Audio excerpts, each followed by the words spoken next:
Violent attack after violent attack. There have been more than 80 attacks against Asians in New York City so far this year, and Inspector Tommy Ng, head of the New York Police Department's Asian Hate Crimes Task Force, is taking all of them personally.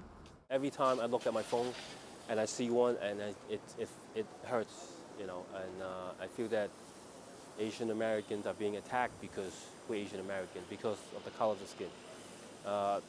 Some of these attackers not realizing Asian Americans is part of New York, it's part of the United States, that we're part of the community as well. So when one New Yorkers get attacked, I think all New Yorkers get attacked at the same time. The rise in anti-Asian hate crimes has been attributed to finger-pointing over COVID-19, racism and mental illness, but also a community reluctant to report incidents due to cultural and language barriers.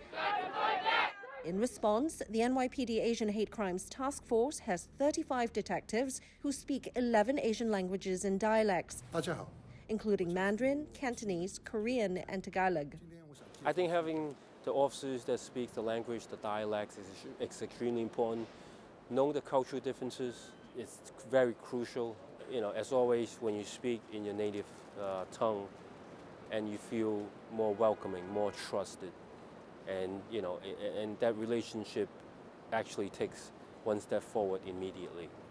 It's a small but important first step in getting this community to feel safe again. I'm outside the NYPD's 5th precinct here in Manhattan's Chinatown. Now, this has been a community on edge, scared, angry, and frustrated over attacks that have spiked in frequency and ferocity. But there is hope that in building trust between law enforcement and the community, Asian residents here will have the tools and the police support to combat this barrage of hate. The unit is encouraging the public to report incidents to police, with no questions asked about nationalities or legal resident status. For Inspector Ng, being a familiar face also makes a huge difference. But it is also his immigrant backstory that resonates here, and one that drew him towards criminal justice. I think from my early age in Hong Kong, I watched a lot of cops movies. That's one of the reasons. And then secondly, I was the victim of a robbery twice in New York City. I think that not understanding how to report these incidents, not understanding how the criminal justice system works, it's extremely disadvantaged for Asian Americans.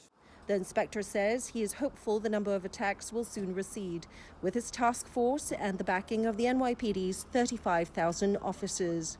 We are on board. Everyone's on board to address this problem and to ensure that every single Asian American in New York City is protected. And his message for Asian Americans and Pacific Islanders this Heritage Month? Every single Asian American should celebrate our cultures. Whether you're Filipinos, Chinese, Koreans, celebrate. Be proud of your cultures, and don't be afraid to go out. Don't be afraid to go about your daily life. But for a community already deeply scarred by these attacks, it could take more than assurances to return to normal daily life. Li Ling Tan, CGTN, New York.